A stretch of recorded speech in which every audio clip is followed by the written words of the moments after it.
Well, one thing I never get tired of touching on is the fact that I believe the U.S. is getting over 70% of its cobalt supply from the Democratic Republic of Congo, which has little to no environmental relations. And one thing that's even more disturbing is that they're notorious for using child labor. Now it's estimated that over 25,000 children are currently employed, and cobalt is an essential mineral that we use for our batteries and for other EV technologies. So to me, I think as a country, as long as we're going to have politicians that are going to be advocating for more renewable energy technologies, we need to really look at where we're getting our minerals from. And if there's a way that we can source it from either here or Canada or Australia and have a good combination, good working relationship between all three countries, we should be working towards that, not away from it.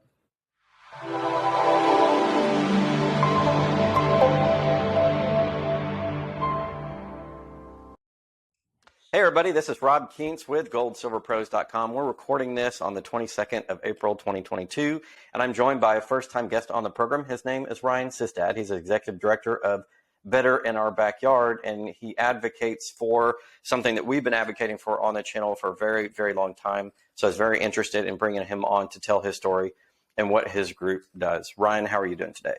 Doing great. Thank you for having me. Absolutely. So I think I heard this correctly. You were on Fox News before?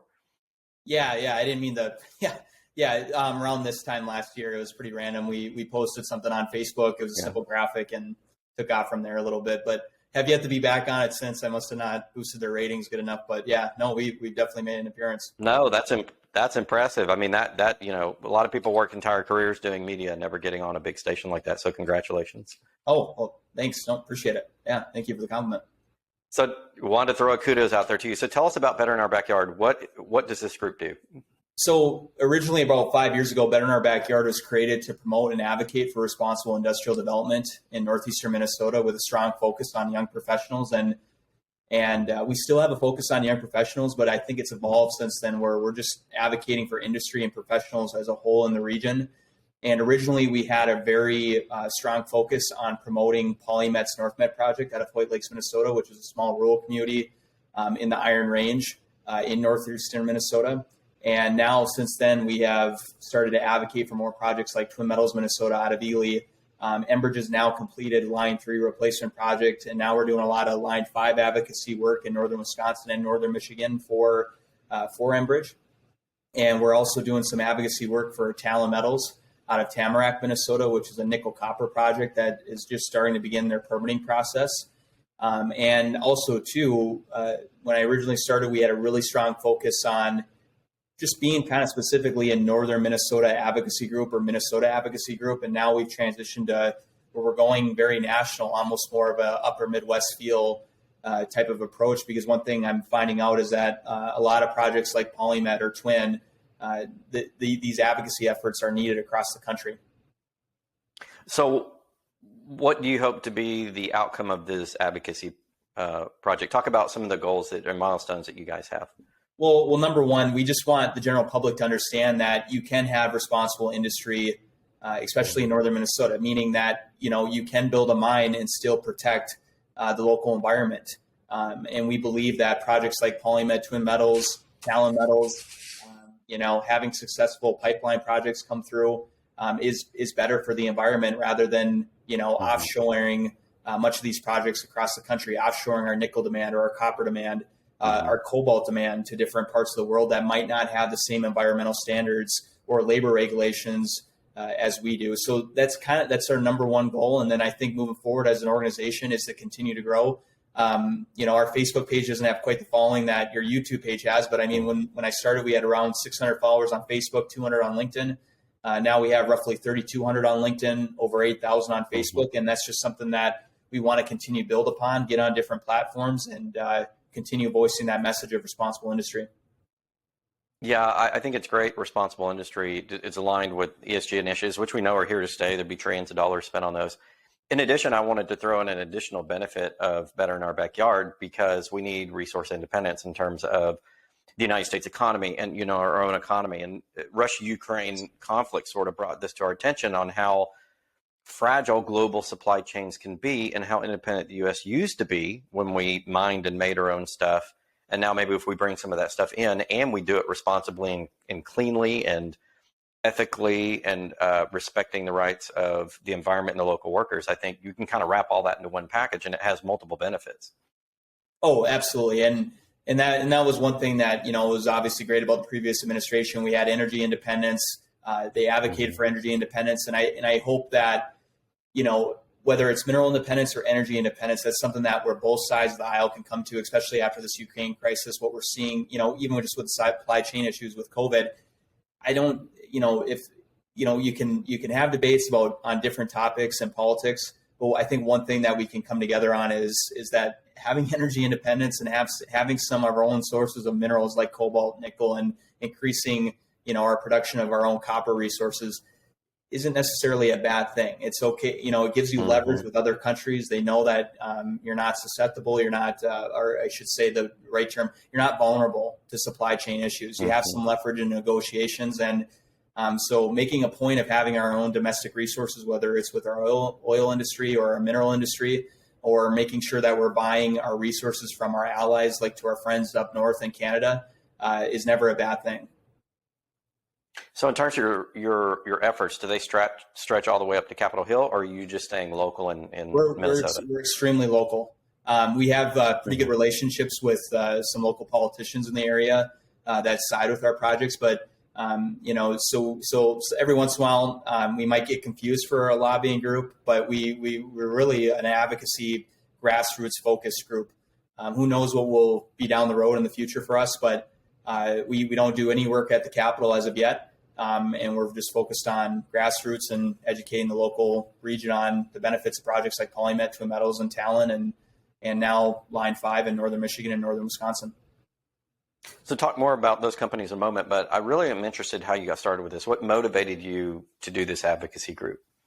Well, originally Better in Our Backyard got started because historically in northeastern Minnesota, it's, right now Minnesota sits on 90% of the iron reserves in all the U.S., and we have been mining iron ore for over 130 years, and we've been doing so successfully while still protecting the environment. Obviously, there's been some missteps here along the way, but that's how you grow and that's how you learn as a community and get better with industry and innovate. And through that time, we also know that Minnesota has 95% of the U.S. nickel reserves. And once Eagle Mine is up and done running in the Upper Peninsula of Michigan, Minnesota is the last stand when it comes to nickel reserves or high-grade nickel reserves in the U.S. In addition, we also have 88% of our cobalt reserves in the U.S. and 34% of our copper reserves. And one of the projects that is most widely known in the region is PolyMet's NorthMet project out of Hoyt Lakes. It's been in the permitting process for over 17 years. And so what originally got Better in Our Backyard started was here in the city of Duluth, a lot of local city councilors, a lot of our state senators and our state reps that represent the area don't really speak in support of PolyMet. And if the subject of PolyMet does come up, if they ever even want to touch on the subject, they usually speak against PolyMet. And that kind of, there was a lot of people in this area, a lot of industry supporters that are like, hey, wait a minute, you're bashing a project and an industry that carries Duluth's economy. And we have this great project that's coming through that could be environmentally safe. We can also mine minerals that are needed for our windmills, solar panels, and other renewable energy technologies. And now you're bashing it. And so that's kind of what the main efforts of how Better in Our Backyard got started. Like literally, we can do it better here in our backyard than we can do it anywhere else in the world. And obviously, since then, as I was talking earlier, this is something that I think is an issue across the country when it comes to new mining projects. The stigma around new mining projects needs to be changed a little bit. And as we were talking about Ukraine earlier, I think that is slowly changing now. But to answer your question, that was what originally motivated Better in Our Backyard. Was actually it started with support for PolyMet and the NorthMet project, and just educating folks in the region. Like, mining isn't such a bad thing. I mean, the average wage in Minnesota for mining pays in excess of $90,000 a year. And, when you look at some of these rural, that's not bad. Yeah. No. It's more than the national average. The national average is about $60,000 a year for a family. So if you're making that, that's pretty good. Exactly. And I think the national mining wage is $75,000 a year. So competitively, Minnesota is a great hub. If you want to have a good mining career, go to northern Minnesota. And so a lot of these industry professionals that live in Duluth but do a lot of work up in the Iron Range, because a lot of these communities about our north, there's a strong disconnect right now between the Iron Range and Duluth. And hopefully that will change here in the coming years. But it's kind of odd. Duluth, there's many people in Duluth that are against the mining industry, and then you got great citizens up in the Iron Range that are like, wait a minute, like literally our economy is carrying your economy. There's a strong economy here for shipping through the ports, and you see a lot of iron ore coming out through the ports into Lake Superior, and it's where's that coming from? So literally, the mining. I would argue that the mining industry is the foundation to Duluth's economy, and so that's kind of what started Better in Our Backyard, was just to simply educate folks that, hey, this isn't a bad thing. Yeah, it's very interesting. I'm getting a lot of education here. I didn't realize Minnesota had a lot of copper, cobalt, iron. What was the other one that you said? Copper, cobalt, iron, nickel. Yeah, we'll have all the high-grade nickel reserves in the U.S. once the Eagle mine. Right now, we have one active mine that mines, predominantly nickel, and that's Eagle mine out of, I believe it's in the upper peninsula of Michigan, and literally borders on, I forget which lake, I think it's Lake Superior, but that's going to be running out of ore here in a couple of years. I think by 2026, 2027. So once that's done, in terms of like high grade nickel reserves, or like in terms of deposits that can be that are profitable, it's here in Minnesota. Yeah, that's amazing, and it's almost like Minnesota is going to become front and center in terms of commodities the U.S. needs as supply chains sort of decentralize. I think we're seeing this huge decentralization around the world of supply chains and of economies where manufacturing is going to come back and be a little bit more local. And when you do that, you got to have your local resources. So moving beyond the economy, we're talking about doing things responsibly. So talk about some of the things that you advocate in terms of what the mining industry is doing or should be doing in mining responsibly for the environment. Well, one thing I never get tired of touching on is the fact that I believe the U.S. is getting over 70% of its cobalt supply from the Democratic Republic of Congo, which has little to no environmental regulations. And one thing that's even more disturbing is that they're notorious for using child labor. And so one thing I like to push here in northeastern Minnesota is that we have the environmental protections in place. That's why polymet's taken for 17 years, is that, the goalpost keeps changing. The environmental regulations keep getting stricter and stricter to the point where maybe it's not helping out the global environment as a whole. I don't know about that. But one thing I always like to touch on is the fact that we're getting much of our cobalt from the Democratic Republic of Congo, where there is no environmental regulations. And right now, it's estimated that over 25,000 children are currently employed. And cobalt is an essential mineral that we use for our batteries and for other EV technologies. So to me, I think as a country, as long as we're going to have politicians that are going to be advocating for more renewable energy technologies, we need to really look at where we're getting our minerals from. And if there's a way that we can source it from either here or Canada or Australia and have a good combination, good working relationship between all three countries, we should be working towards that, not away from it. Yeah, one of the things I've always said that I didn't like about globalization, it's not just that we moved blue collar jobs out of the U.S. It's that we are so dependent upon other people, and I don't think we as Americans understand when we want stuff cheap and we demand it now, what that means the rest of the world has to do. And a lot of these commodity producing nations don't have the wealth and infrastructure we do, and they don't have the labor laws. So you talked about the kids, we also could go to like diamonds and conflict mines, or the artisanal gold mines around the world in which you have kids working, or you have the gangs, using slave labor. I don't think we realize as the richest nation in the world what the rest of the world has to do to support our lifestyle. And I think talking about that and saying, hey, maybe sometimes it's better to do it here because we do have, established labor laws and things like that. And so that's why I'm really interested in your organization, because I think that's a huge positive on a number of different levels. And if we're pulling some of the stuff out of the ground that we need, then because of these reasons, it puts pressure on these other commodity nations to raise their standard. If we say we will only use cobalt that's mined to these standards, the rest of the world would have to comply. Why? Because we're going to be one of the biggest purchasers. We make a lot of stuff, right? So, that's why your advocacy group seems so positive to me. Well, and that's a great point, Robert. And it's a point that I've thought of before, but it's a point that I haven't thought of in a long, long time, and it hasn't been brought up to me in a long, long time. And that's that's probably the most important point out of all this, is that yeah, you're right. I mean, if other countries start seeing that the reason why we're not trading with them is because we just don't like how they're doing business, eventually they're gonna innovate themselves without us forcing them to. We're just gonna force them by the fact that there's no demand for that. And no, it's a great point. I can't even. Yeah, I don't think I could even build on it better than how you just did. So. Yeah, it's like a difference between predatory capitalism and compassionate capitalism. We want capitalism, but we want it done in a way in which the people that are participating are getting value out of it and not being abused. And we just don't see it. You know, we live this wonderful lifestyle. We don't travel and see these other places. Well, and it's like doing business here in the U.S. You're not going to do business with someone that, you know, has a reputation of doing shady type deals or not treating their own workforce right. I mean, there's a certain value system there that you want to align yourself with if you are a good company. And I think that's a great way for the country to approach how they trade with other countries is, do you really want to be trading with these people?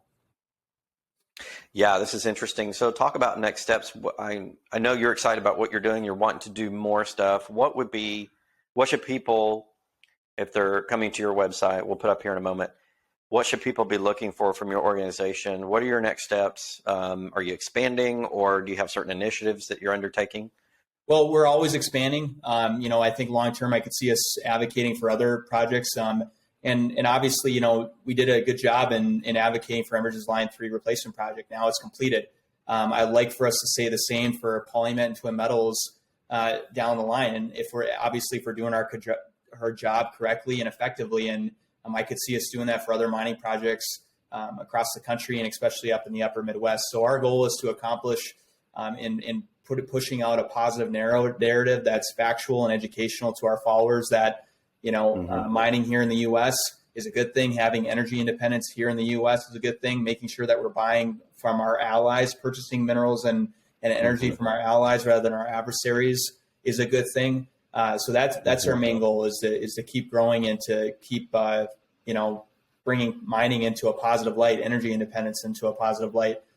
So that, I don't know if that answers your question, but that's our goals moving forward. And again, in terms of expansion, I can't stress enough. That's definitely something that we are looking into and is a goal of ours moving forward.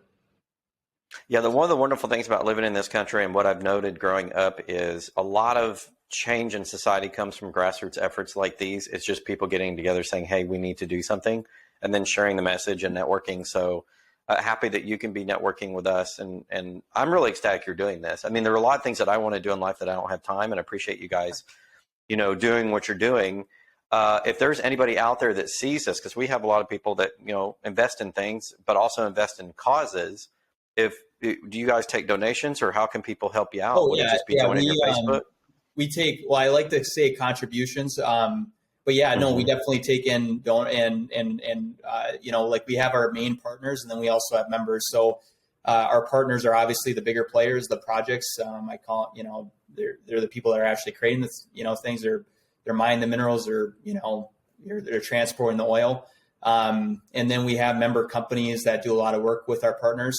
We have over 50 companies that are part of us. So yeah, if there's any more information you need to know, it's on our website. There's a tab where you can learn how to contribute to Better in Our Backyard, or you can shoot me an email at info@betterinourBackyard.com or Ryan@betterinourBackyard.com. But yeah, definitely we're open to expanding, and if companies are interested in becoming a part of us, I'd love to hear from them. Okay. Any other last thoughts for our viewers, Ryan, before we sign off? No, I just wanted to say thank you for having me. This is a great opportunity, Robert, and I just appreciate the opportunity. Yeah, absolutely. And I think you're going to be in Chicago May 6th and 7th, right? At Strategic Investments. Are we on the same? Yeah, so I'll be up there. Awesome. So I'll be up there speaking. We'll put a link down in our description for anybody that wants to join us out in Chicago. And if you want to talk to Ryan in person, I guess that would be the place you want to do it. Come to Chicago May 6th and 7th, and we'll both be there, and we'll be happy to answer any questions you guys have. Sounds good. And looking forward. Thank you so much, Ryan. Appreciate you joining the program. All right. Sounds good. Thank you, sir.